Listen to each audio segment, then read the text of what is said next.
Welcome back, everyone. Today I'm going to make tea candle holders. I got 2 pieces of cherry here. Hopefully minimal cracking, and we'll see what happens whenever I start truing them up. What I'm going to do is I'm going to mount them between centers, true the OD, get all the bark and the knots and stuff off and see what it looks like, see if there's any splits and cracks through it.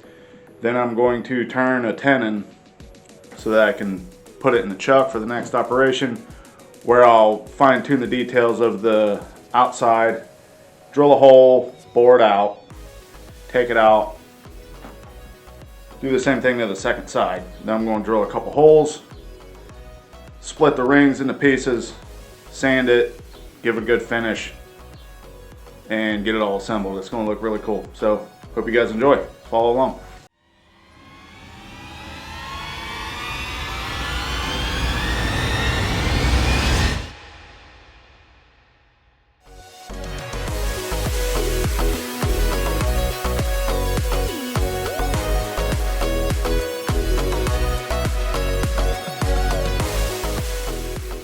This isn't looking good. I think there's holes drilled through here by some bugs.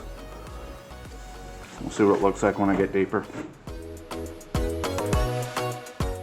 This might be a problem for this part. I want to see. It looks like it goes further back here.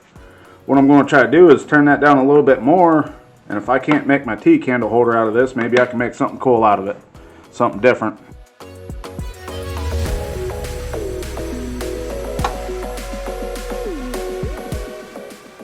Yeah, it looks like I'll be able to cut underneath of that. Still looking pretty clean. No big splits that I can tell. Out here a little bit, but that might be wasted material. I might not need that whole length after I process the second operation. Alright, now I'm going to go and mark out where I want my saw cut to be. Chop the end off. Turn my tenon. Register a few spots where my rings are going to be, and then we'll clean up the OD, pull it off, do the second side.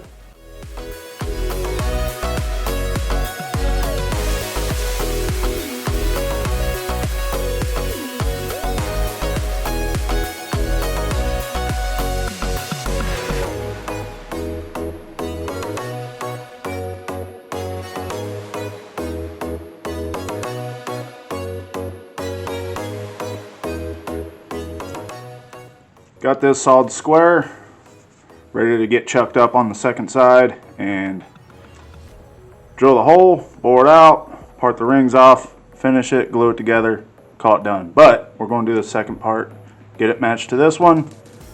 Here we go.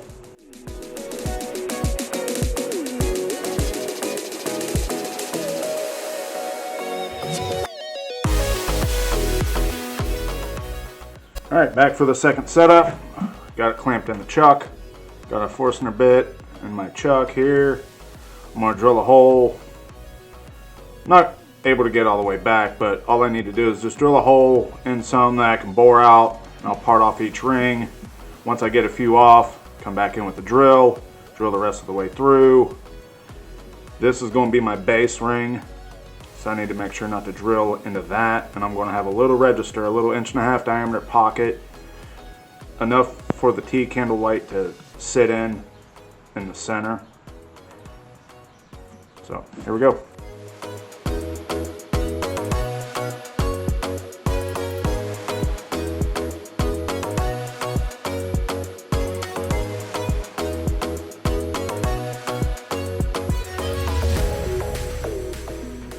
I think looking at it now, what I need to do is give this a good polish and finish the outside and sand the ID as I go through, cutting off each ring. That way when I pull the rings off, they're just done. A few things to do by hand, but yeah, versus sitting there trying to polish them all up by hand individually as we go, it's easier to do it now.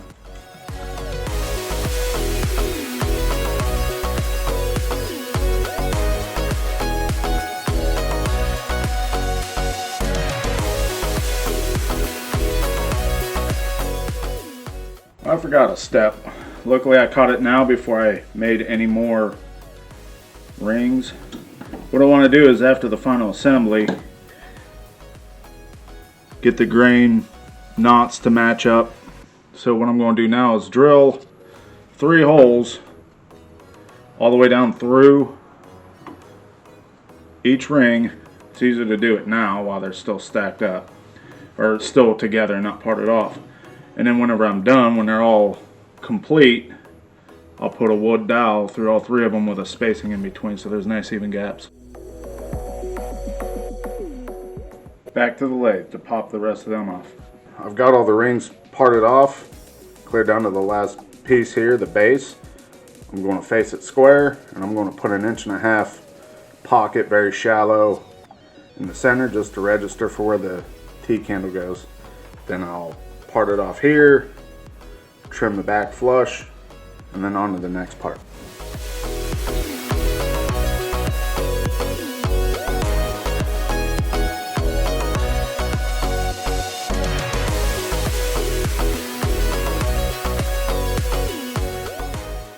Okay, now that all the lathe work is done, I've got my base plate and all the rings for both sets.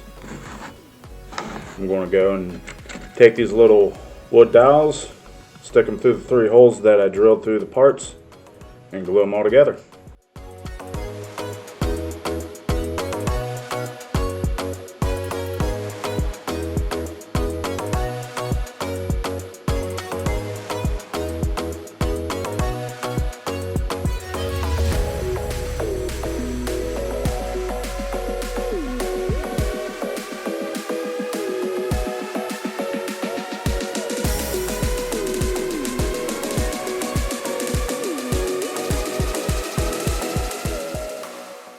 There we go. Let the glue dry. I'll snip the tops of these pins off and I'll sand them down. And that'll be a wrap. And that'll do it for the T-candle holders. It was a little tedious. There's quite a few things I learned on the lathe that I need improvement on to make a lot of this stuff a little simpler. All in all, I think it turned out pretty well. I hope you enjoyed watching it as much as I've enjoyed making it. I apologize to many of you that I am going to close this on a more personal note. This is going to be a gift to a close friend of mine, Scott and Kristen. Since you've allowed me to gather the wood from your property to make this, I think it's only fitting that this is going to be a gift back to you, a tiny housewarming gift. Tiny housewarming gift for tiny house. You get it. You'll understand. Anyway, thanks for watching.